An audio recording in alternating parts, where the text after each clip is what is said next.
There you are, you fine-looking human being. God bless you. What's happening? You know, same old, same old. Yeah. You know, Exactly what you're saying. trying to make the world a better place, one rep at a time. So we'll see what happens.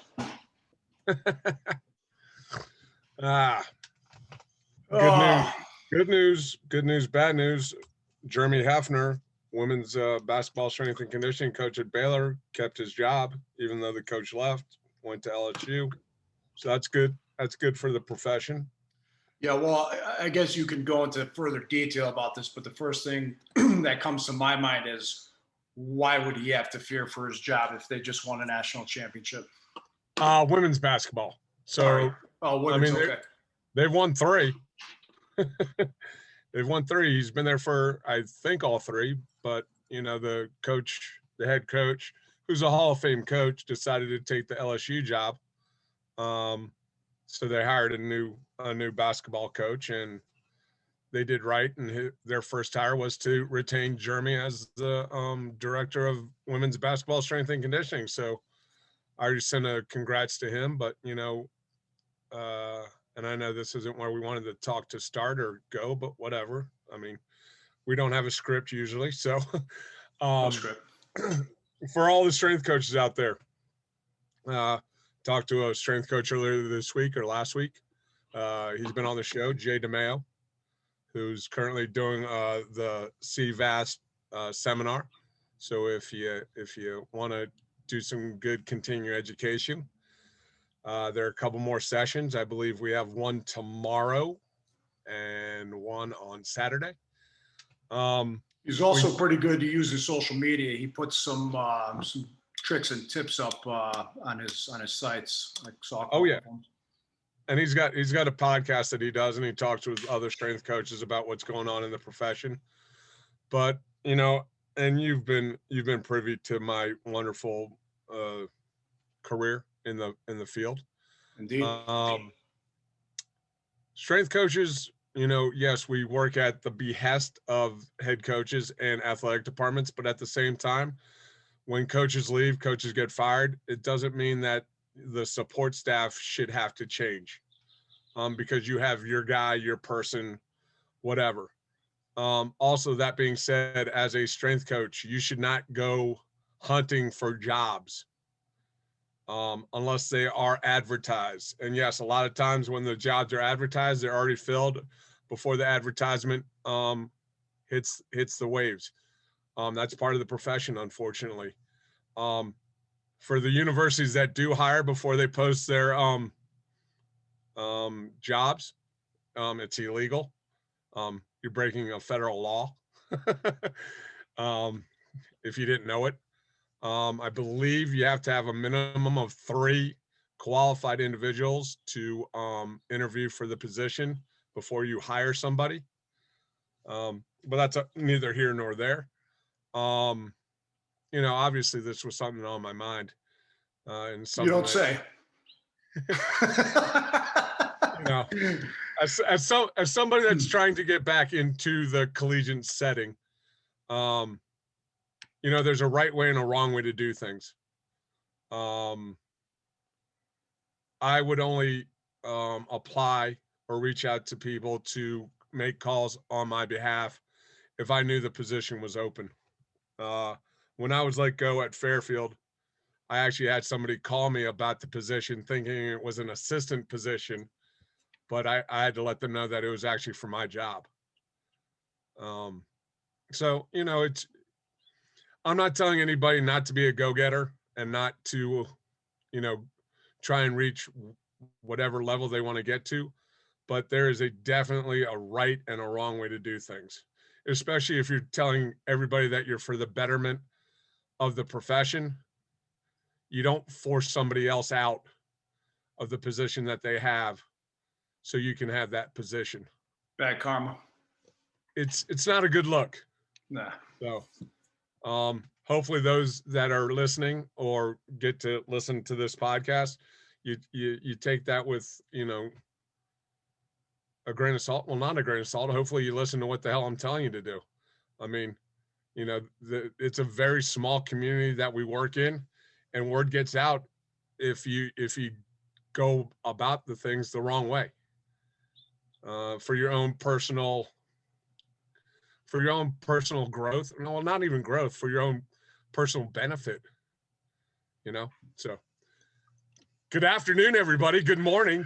This is the Athlete Hackers Podcast. My name is Chris Schrade. That's Mark Spellman.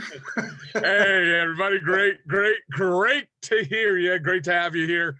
You feel better now. You see, you got it off your chest and you feel a lot better now. I just don't understand where people have the freaking nerve or cojones to do stuff like that. I mean, they're just not wired like you. Don't you can't even try to understand. They're not wired like you. Well, I'd like to think I'm in the majority. You know, that there's a right way and a wrong way to do things. But I guess I don't know. It's 50-50. I guess there are people out there that are looking out for number one. Yeah. But once again, like you said, karma, it's going to come back, and it's probably not going to come back good. And listen, maybe they need to do that in order to understand it. Yeah. I mean, we all learned at one point, one way or another. Maybe some of us learned early on. Maybe some of us learn a little later in life. Well, it's like when you. But you know what happens? You're gonna learn. You are gonna learn. Well, it's like when you tell your children not to touch the stove because it's hot. I mean, at some point, the kid's gonna touch the stove and understand that mommy and daddy, there's a reason we told you not to touch it. It's gonna hurt. But sometimes you got to learn the hard way, and that's you know. Hopefully, the individuals that are out there doing what I said you shouldn't do, hopefully they learn from it. Yeah. You know, I mean, your circle of influence or your influence within the profession is going to diminish when everybody finds out how you got your current position. So be careful. Plus, he does martial arts. Yeah, don't worry about me. I got that wouldn't worry about me at all. I just, you know, but understand, people in the profession do talk. And when you go to conferences and conventions and people don't talk to you, or they avoid you, or you don't have the same platform that you used to have, there's a reason for it. There's a reason for it. I mean, for the younger strength coaches that are coming up, you know, put in your time, put in your work, learn as much as you can from whatever situation you're in right now, and take the lessons with you when you get the opportunity to be a director or a head, or going from a GA to an assistant or an intern to a GA. Take it, grow from each profession, take what you like, discard, well, I wouldn't even say discard what you don't like, keep that with you, but understand at your next opportunity that you're going to be able to have a little more say in what's going on in your situation. So we took some time off for a while. I will now step off my soapbox. Well, don't go too far. I would like you commenting and questioning on this one, but we're going to go into a little bit of why we took so much time off.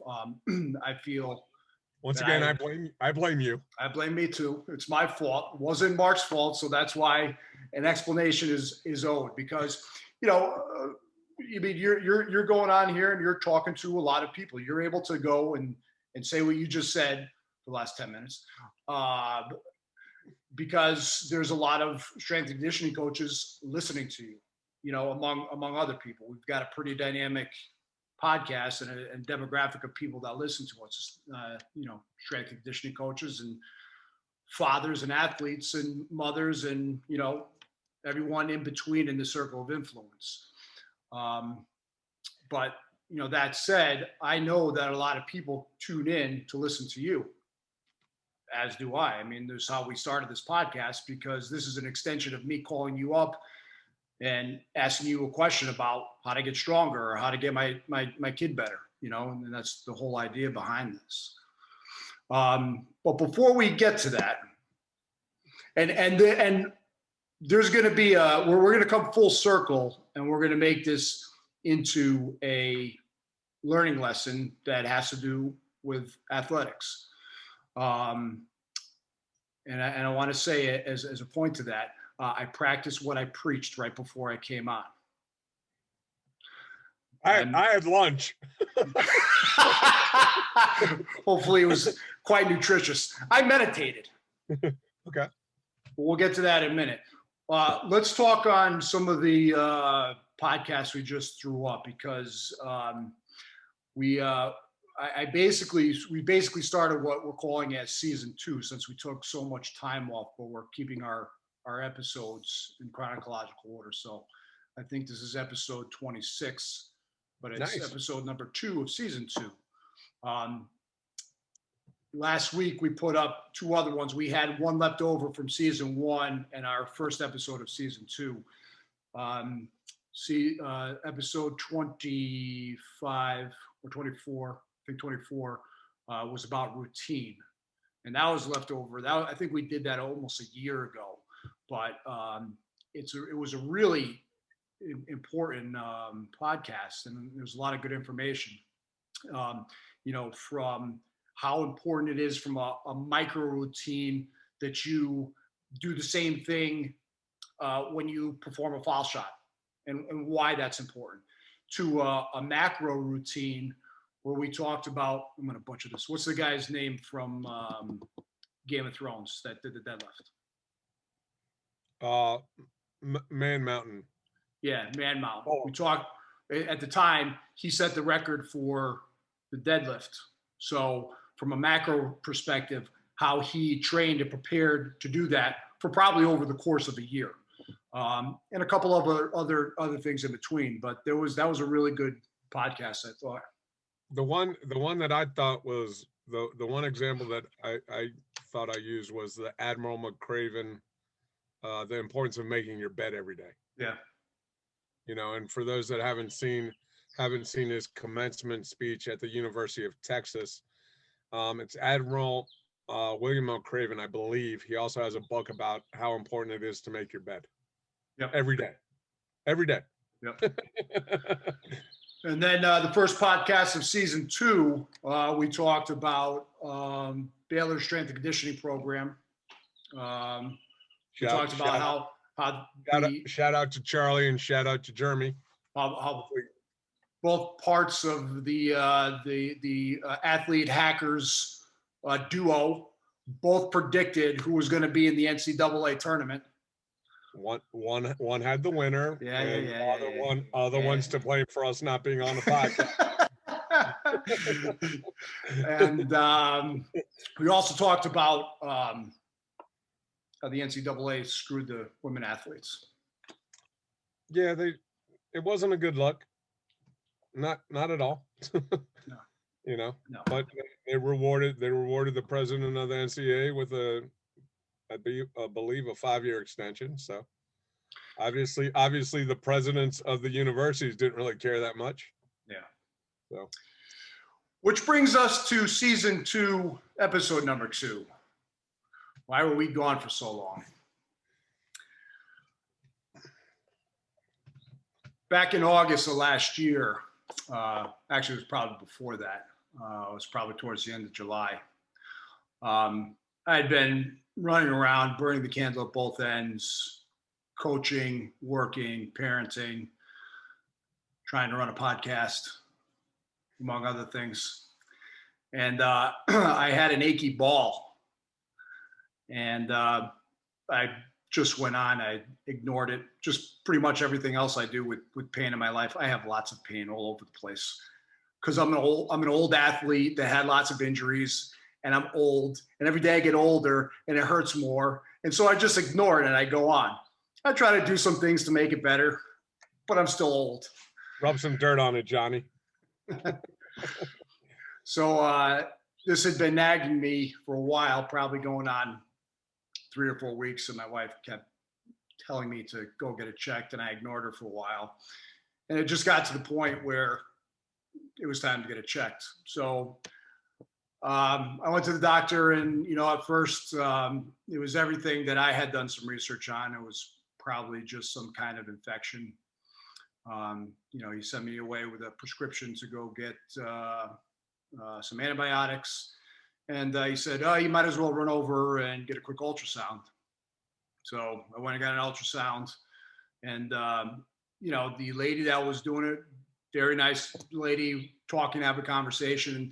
I'm into this medical stuff. Like, I'm looking at all the gadgets around me and I'm like, oh, this is cool. And, when she was done, I'm like, oh, can I see? And all of a sudden, everything got real weird. And she kind of like closed herself behind a curtain and she said, no. And I was like, okay, whatever, weirdo. So I put my clothes on and I left.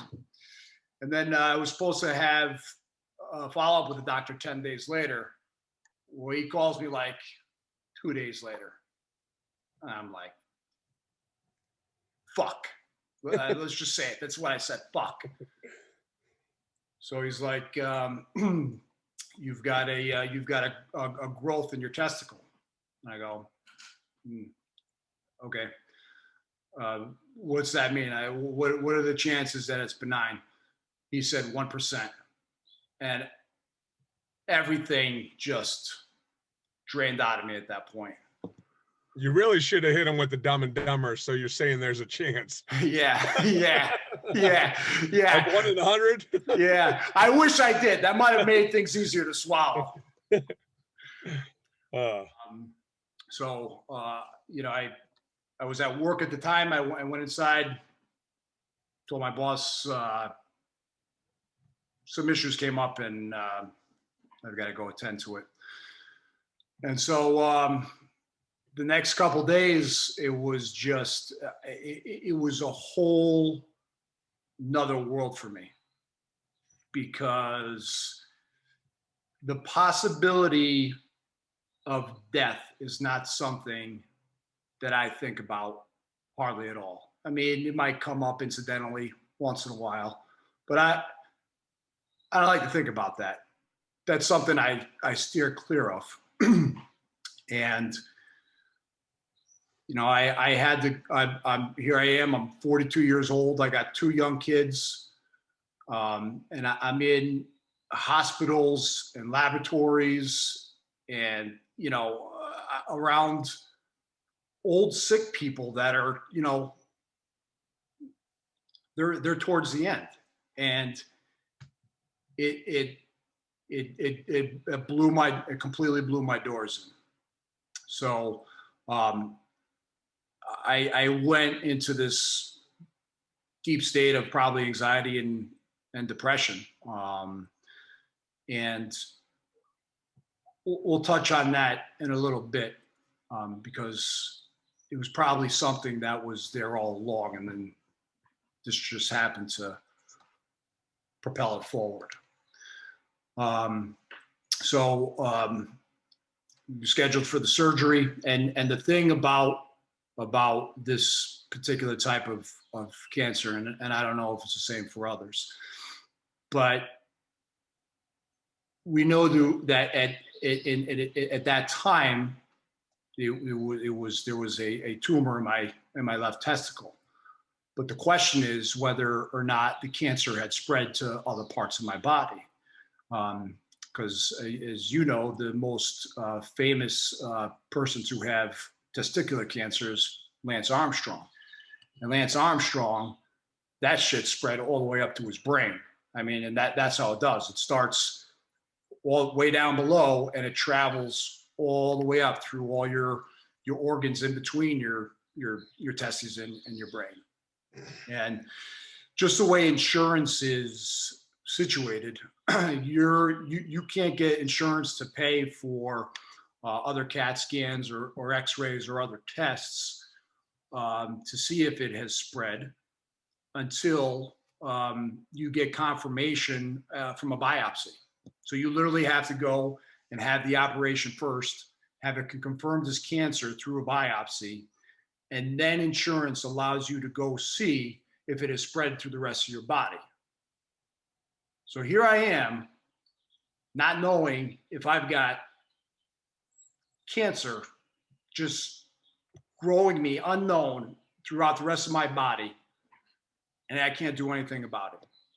I mean, if you've ever seen the scan that Lance Armstrong shows, I mean, he had tumors all through his body.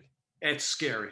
Yeah, I And, mean, and it wasn't like a little tumor. I mean, they were grapefruit sized, softball sized tumors all throughout, his torso, and a couple in his brain. So I could only imagine, at 42, what the hell you were thinking. yeah, it was not a fun time, and not having those answers so I could figure out what to do was probably the worst part about it. So, as karma always does, uh, because this is the time of COVID, I had to go get tested for COVID 3 days before my surgery was scheduled. Well, about 12 hours, maybe 18 hours before I was supposed to go in for surgery, they called me and told me I had COVID and that I had to wait another 2 weeks to get the operation. So once again, just my anxiety just went through the roof because I've already, at that point, I got diagnosed maybe a week and a half or 2 weeks before. I don't know if this is going through me. I don't know if I have cancer in the rest of my body. I don't know how, if I do, how much that cancer is going to grow in these 2 weeks that I've got to stay away and get another test. And hopefully when I get that test, it's negative so I can go and have this surgery. So I had to wait another 2 weeks because of the positive COVID test. And,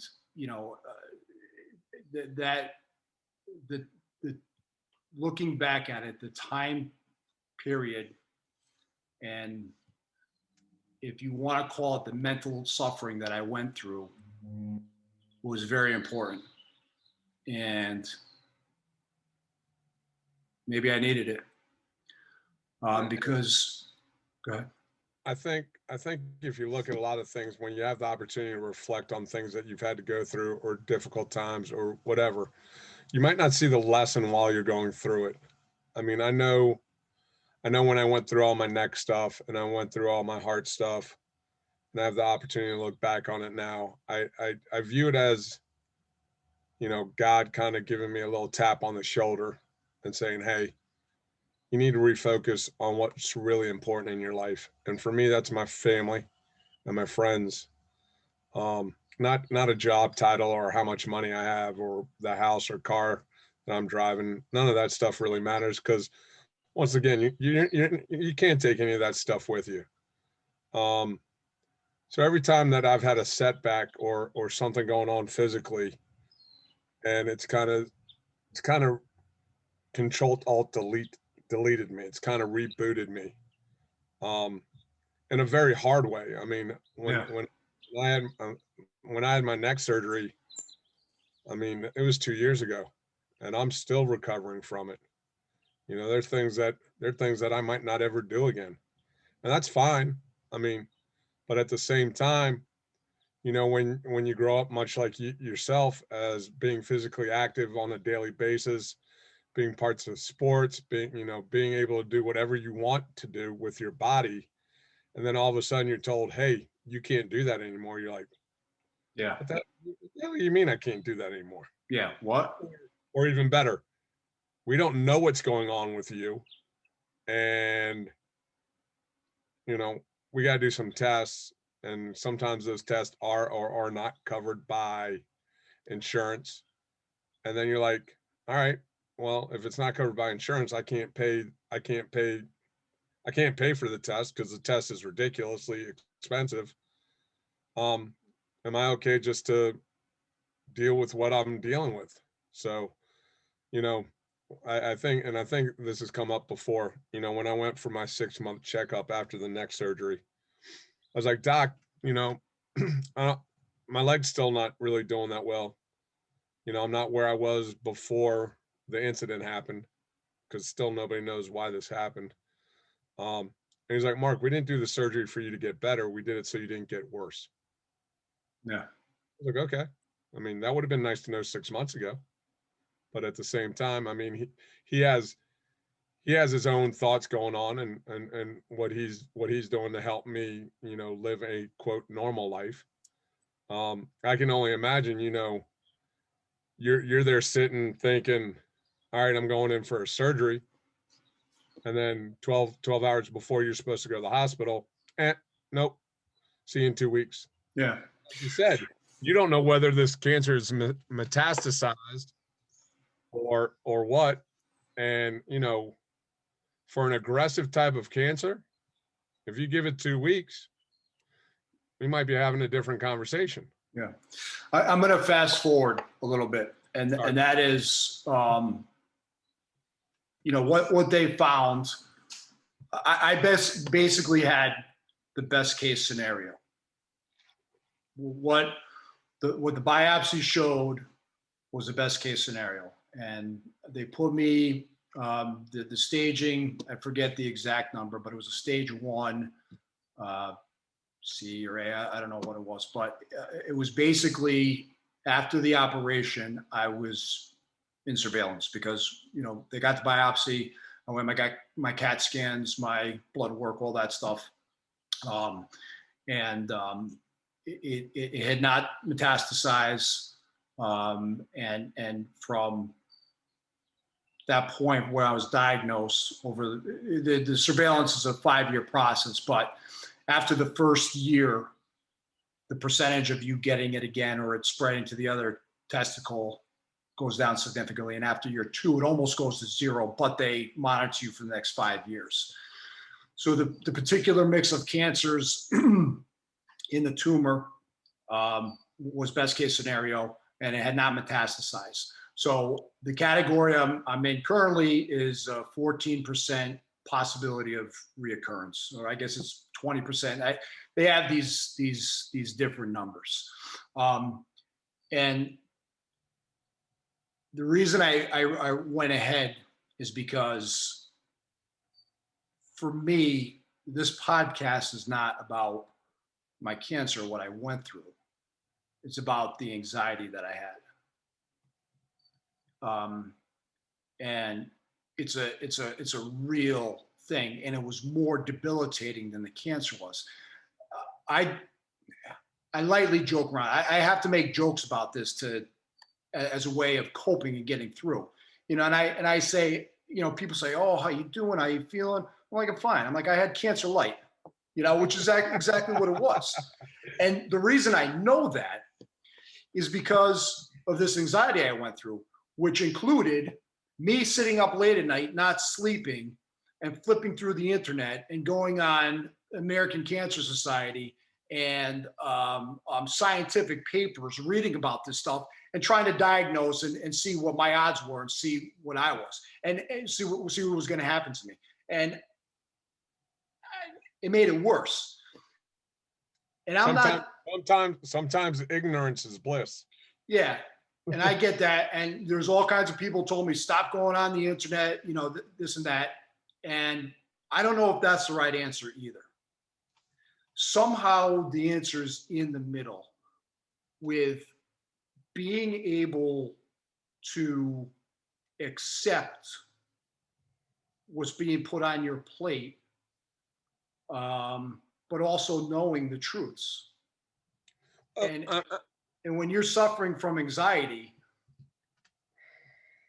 it becomes a hard thing to do. You look at all the truths and you misinterpret them somehow, or once you alleviate what you're looking for, you make up something else to be worried about. Or you make it fit the piece of your puzzle. Right. I mean, you make it what you want it to be. Right. Instead of what it actually is. And it's not good, obviously, mentally, but in terms of if you're going through a sickness or an injury, that anxiety is not helping to heal you either. Well, I mean, in both of our cases, to have our loved ones tell us, everything's going to be all right. It's like, yeah, you're not going through this. Like, I got to deal with this the way I'm going to deal with it. I mean, Kelly always jokes when I go to the hospital, I'm like a stand-up comedian because Yeah. that's how I deal with it. Yeah. Like if I go into the hospital and I'm all uptight, like it's not going to go well. Yeah. So like, And you know what? Some people will misinterpret that as you not taking things seriously. And that's not the case at all. It's a defense mechanism because sometimes some people are taking things way too seriously and they need to get themselves out of that state. you know, if I had to think about the 8-hour surgery I had on my neck, if I had to think about it, like if I saw a video of it, if I saw anything like that, that would not have gone well. I No. mean, I told the doctor that I wanted Hootie and the Blowfish playing on in the surgery room when I came in, and he had it on. Yeah. I mean, I was completely anxious about the surgery itself. I was convincing myself that I was allergic to anesthesia and I wasn't going to wake up to see my kids the next day, like that. And that's what my brain was doing, you know, in that situation. And that's anxiety. And so those extra 2 weeks that I had between, hey, you got COVID-19, you can't go for another 2 weeks. That was really important on my spiritual journey because at that point I was forced to deal with what was going on in my head. And I was lucky enough to have a lot of spiritual people around me, you know, to help guide me and um, almost force me into inner work. Okay. This podcast is mainly about outer work, right?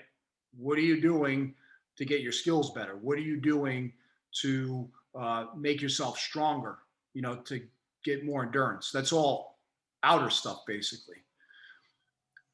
But the inner stuff, the stuff inside your head, the stuff down deep, what are you doing to fix that, to make that better, to strengthen it so that it helps you in your performance? well, like as the saying goes, you know, boats don't sink because of the water they're in; they sink by the water that they take into the ship. So it's like whatever you're taking in, and that's social media, reading, television, your friends, whatever you're bringing into your subconscious or your body, I mean, is going to affect you outwardly. Yeah, it's garbage. And it's not just what's happening currently, it's things that have happened to you since you were a child. Yep. And if you haven't dealt with it, if you haven't looked deep inside of yourself, it's still going to fester there. I And mean, so, this kind of ties into it, like the routine. Like every day when I go to work, yeah, or every day I wake up, I have a rosary. I say the rosary 10 times. I have another prayer that I say before and after. And it just helps with my mental clarity, and it helps me be thankful for the day that I have. yeah, I mean, because tomorrow's not guaranteed. Nobody's gotten out of this life alive. yeah. So the only And, thing and that's inner work that you figured out, you discovered how to do, and it helps set your day straight, right? But what would happen if you got off that routine? I'm not good. I'm not good at all. I'm You go backwards. It's just like training a muscle. You work out, you work hard, and then if you take too much time off, it atrophies, it goes away. well, It works the same way. we've openly and honestly discussed. I mean, I have had some severe issues with mental health, um, and a lot of it coming from my health issues. Because a lot of the ways that I dealt with any problem, I'd go train, I go work out, I blow some steam off, as the old saying goes. But when you're told, I mean, I couldn't walk a block for 3 months after my surgery. And, you know, this is coming from somebody who would work out. I mean, I would definitely run more than a block. I would definitely train hard. But, then having to go through the whole physical therapy routine and dealing with that, it's like, you just sometimes have to confront it and understand, there's a reason, whatever you're going through, there's a reason you're going through it. I mean, if you believe in God or a higher power, whatever it may be, they don't give things. It's not hard tasks and a hard life aren't given to people that can't handle it. It's sometimes given to you to find a different path or to actually reaffirm your beliefs and your thought pattern. I think I went through that same exact thing in a different way. You're saying that your way of dealing with things was be able to go out and do physical things, and that was taken away from you. So Yeah. now you gotta completely readjust, and that readjustment doesn't happen overnight. That you're in a dark period for a while. Yeah, and it's still a daily battle. I mean, it's a daily battle. I I kind was in just to kind of piggyback off your story. I kind of felt the same way, too, in a different way. So I was thinking about this earlier when when I was thinking about what I was actually going to say on this today, is that there would also be, as I looked back on my anxiety, there was constant anxiety around my kids. Are they safe? Are they going to stay alive? I want to outlive them. I never want to go through losing a child. That always went through my mind. But let's say we reverse the situation and my child got sick instead of me, which I, again, never want. I almost feel it was worse that I went through it mentally, because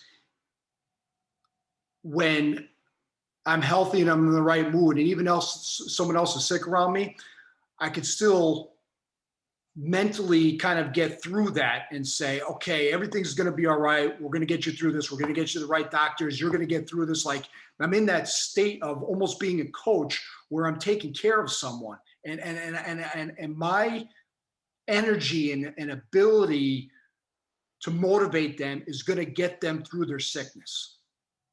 Well, you look I at didn't it. have that. That was taken away from me. What if I get sick? What if I got to go on these chemo treatments and I can't go to work and I can't take care of my kids? That made my anxiety so much worse, because, like in your situation, your ability to be a man, to be a caregiver, to be a provider is gone. Yep.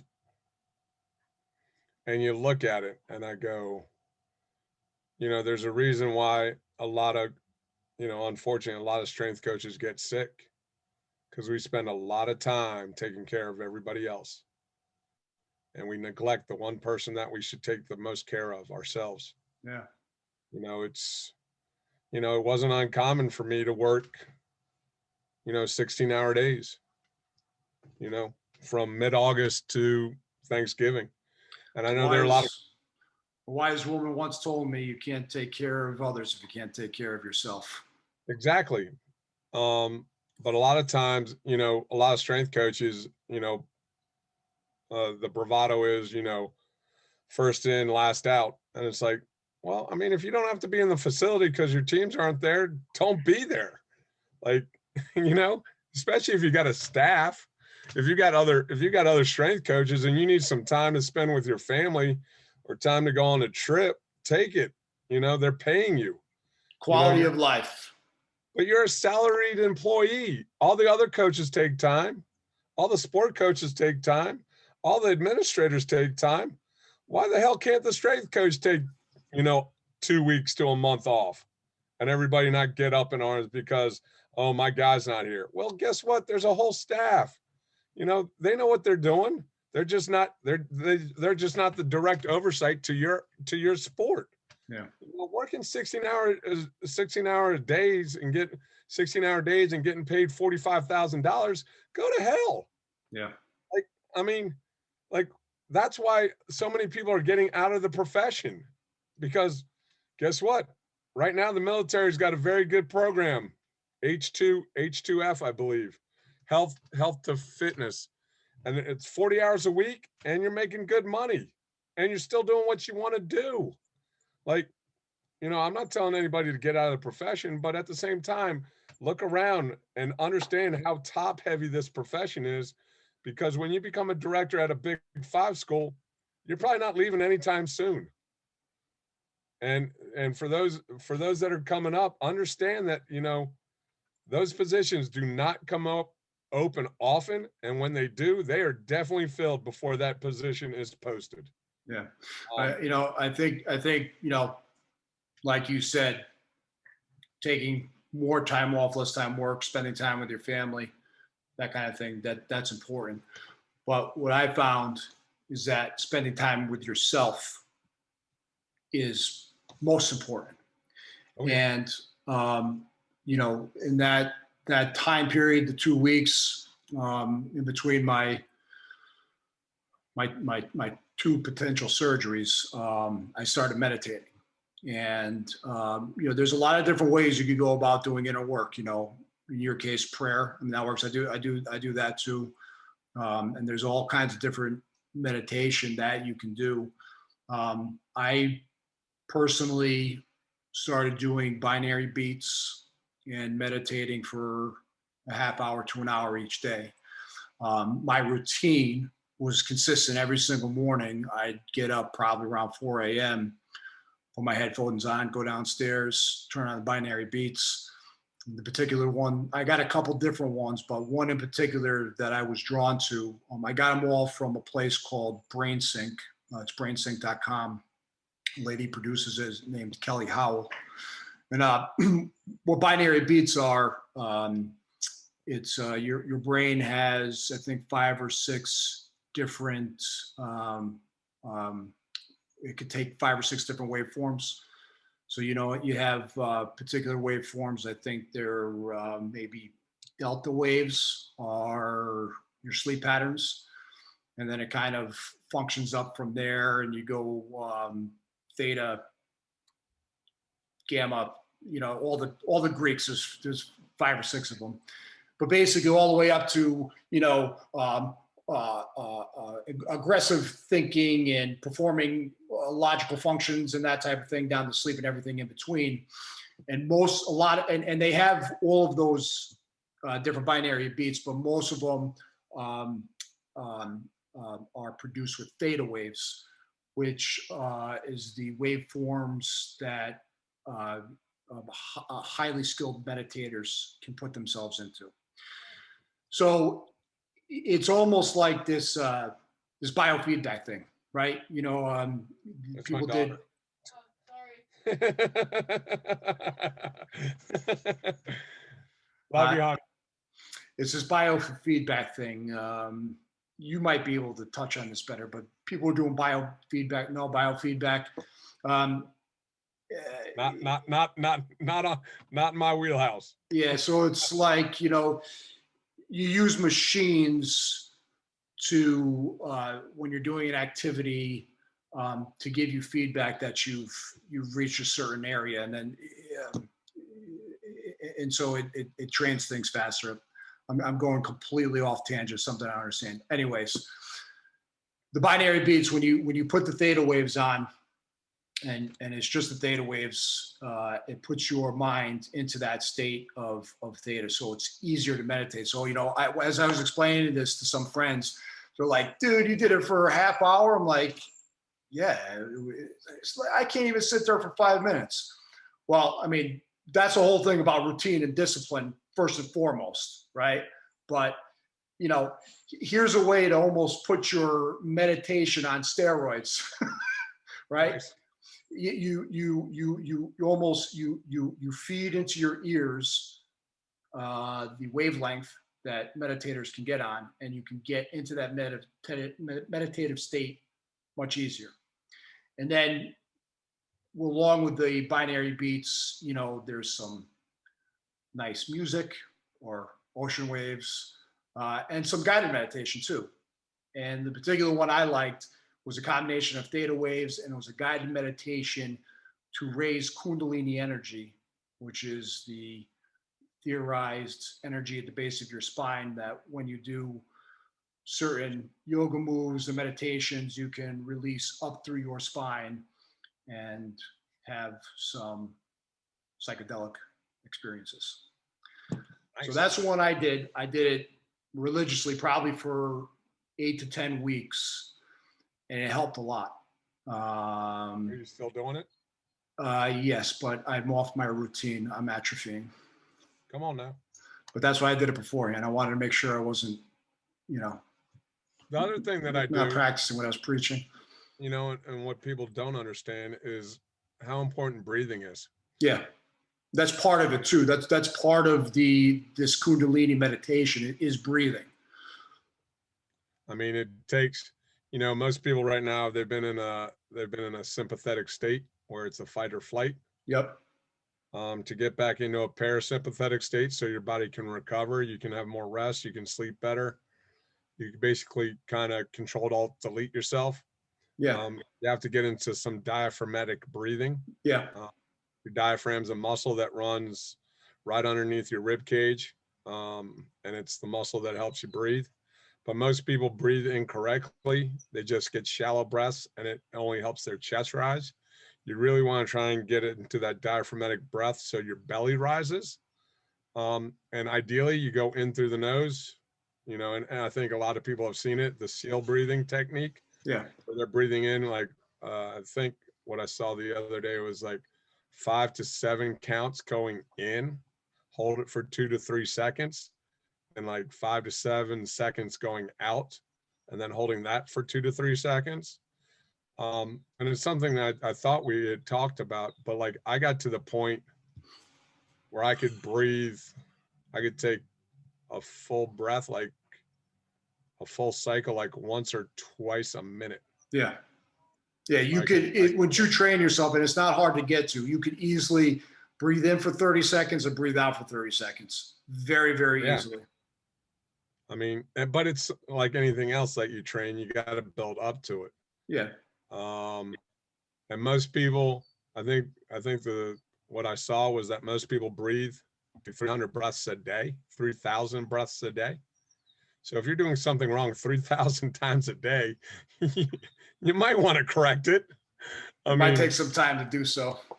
Yeah, but at the same time, I mean, it's something that I end all my training sessions with my clients, just to have them leave feeling better than maybe they were feeling when they were in the training session.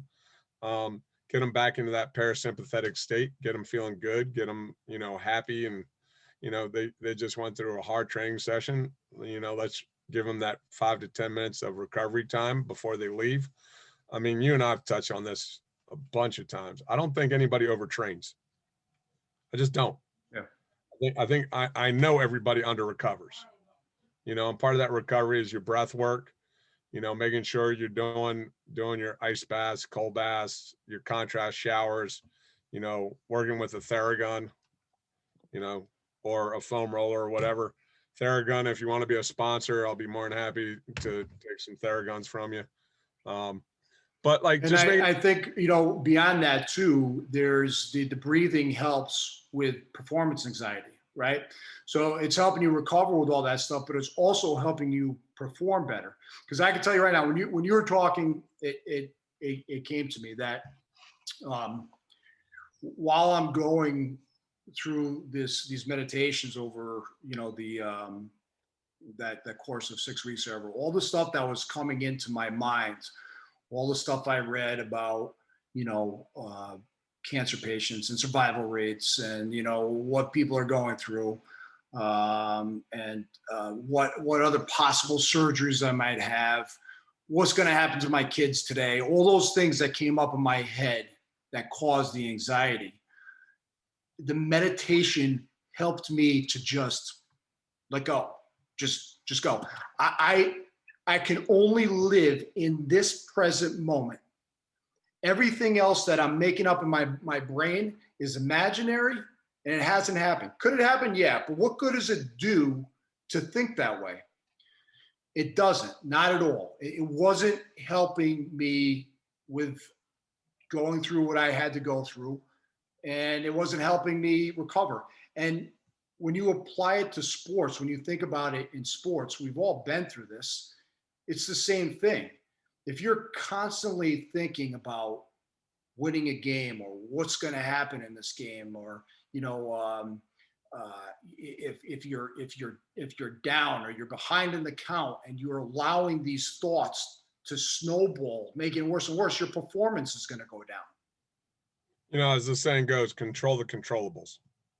Yeah. I mean, control what you can control, and you know, easier said than done, as we both know. Yeah, but the whole idea of doing this inner work is going to allow athletes to control that better, to control their minds in Yeah. those tense and anxious situations. There's a lot of similarities between life and sports, and Yep. and that's one of them. So I'm gonna stick my flag in the sand right now, and I'm claiming that strength and conditioning and skill work is not enough. You want to be a complete athlete, you need to do inner work, and not just let me do this cute little meditation online that's going to increase my performance, and let me visualize doing well in the game. No, you got to do this for like 20, 30 minutes a day, once or twice, consistently as a routine for a long period of time. Do it for 6 or 8 weeks, and then see how much of a difference it makes. Well, I think at the elite level, I think it's already been done. I mean, I think those people get to that level not only because of their physical prowess, but also because of how strong they are mentally, and their ability to be in the moment, and have everything else, you know, as you know, he's in the zone. You know, like when Jordan hit the 6 3-pointers against Portland. You know, whenever Michael Phelps won all his gold medals, I mean, he wasn't thinking about anybody else in the race. You know, there's a great picture, I think, I forget what Olympics it is, but it's butterfly, and it's the guy that he beat. When he's breathing, he's turning his head, looking at Michael Phelps, and Michael Phelps is looking straight ahead. Yeah. And the caption is, you know, winners worry about winning, losers worry about the winners.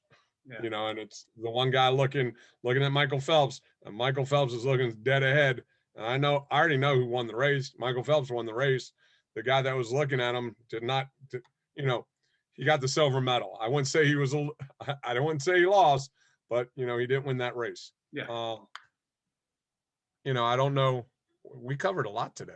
Yeah. Well, there's one more thing I forgot too. In the midst of all this, I think the week that I found out I had to stay home because of COVID, my wife decided to go get a promotion, and the possibility of moving cross country came up that same week. So that added a little bit of stress, you know, picking up the roots, pulling up the roots, moving across country 3,000 miles. But the meditation is what helped. I let go of all of it. You know, I had been in the same place for 42 years, and I'd never really seen anything else. So fuck it, let's go. But that mindset came from doing that meditation. Well, it's one of those things, like your plate was very full at that time. And I, you know, when I get that situation, I feel that way. I just look up and I'm like, really? We're going to do this. We're going to do more of this. Okay. Yeah. I mean, obviously we're doing it for a reason, you know, and thankfully, you know, all the things that have happened to us in the last year or two, I mean, we're stronger from it, you know. Yep. I don't know if I'd say we're better for it, but you know, well, I you know, there's an ebb and a flow with that. I mean, I'd like to think I'm a better person. I probably have a little more empathy for individuals. I try not to be as quick to blow up, especially in situations that I can't control. but at the same time, you only get one run at this. So I try to make the best out of every day. And for those individuals that I come in contact, I try and have a positive impact on their life so that they can, as I've always said, it's about them becoming the best version of themselves. It's not about me, it's about them. So, Yep. This shit went all over the place today. Yeah. Yeah. We could go down the rabbit hole some more.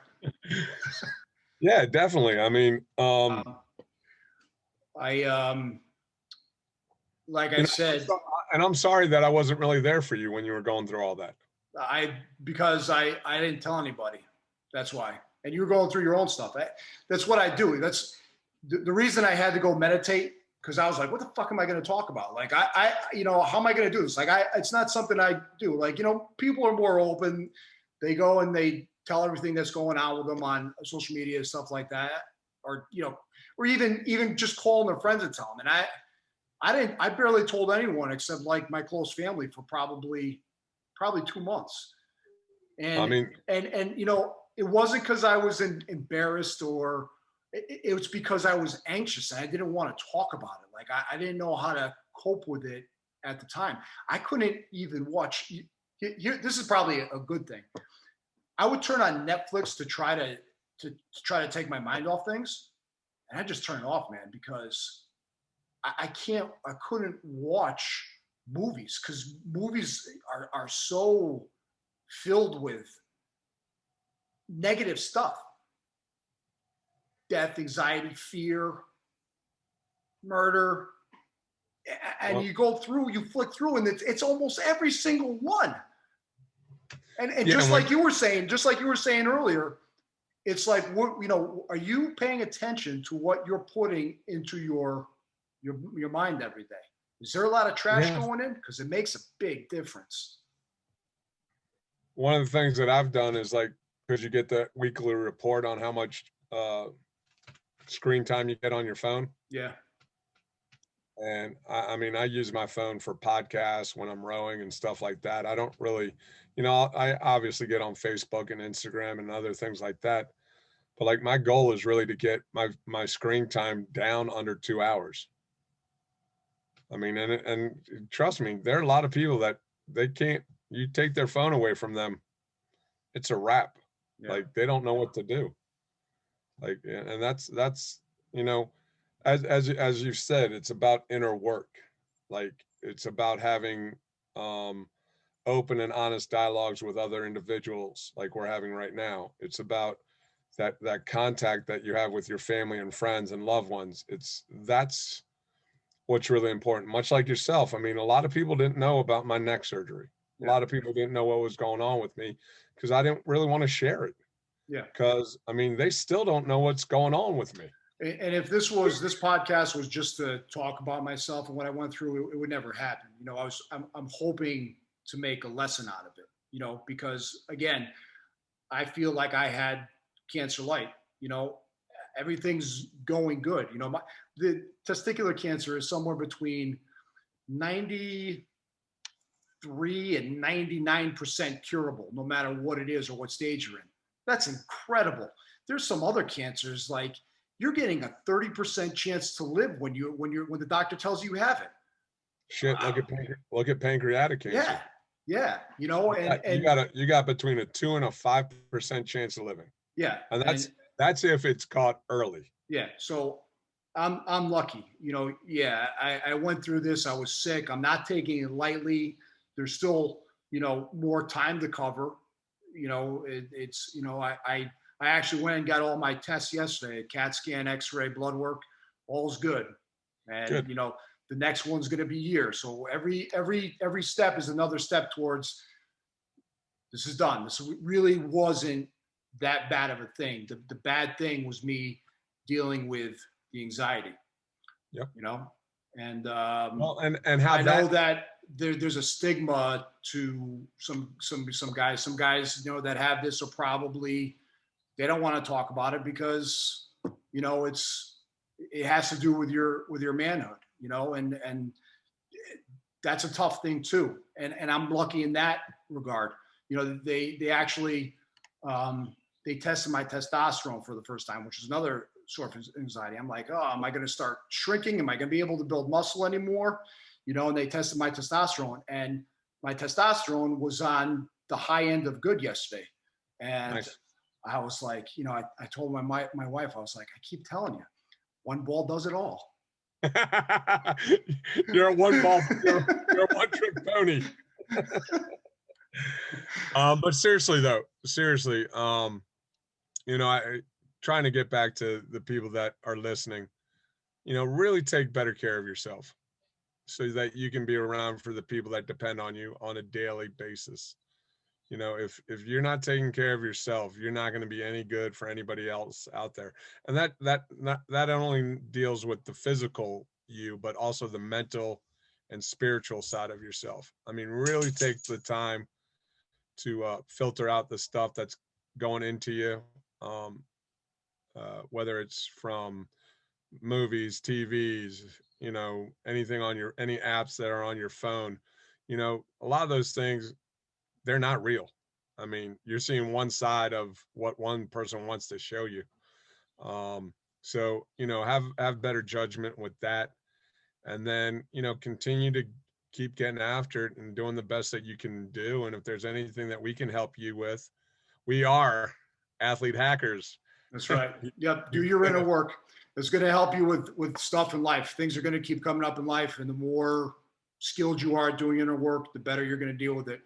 And it's going to help you in competition, period, end of story. Like I said, whatever it is that you need to try, whether it's praying, meditating, binary beats, find something and do it for 20 minutes to a half hour a day for 6 to 8 weeks. And then write us and tell us how well. Well, I'll tell you this, start with 2 minutes. Yeah. 2 minutes. Turn everything off, lie down, get in a comfortable position, and just work on your breathing. Yeah. Inhale through the nose, exhale through the mouth, inhale through the nose, exhale through the nose. You know, probably that's going to be a little too hard at the beginning, but like take the time to step back, get out of all the craziness that's going on in your world, and take better care of yourself mentally, emotionally, spiritually, and physically, because they all tie together. Athlete Hackers, we're back, baby. Season 2. If you have any questions or any topics that you want us to touch on, or if you want to be a guest, info@athletehackers.com.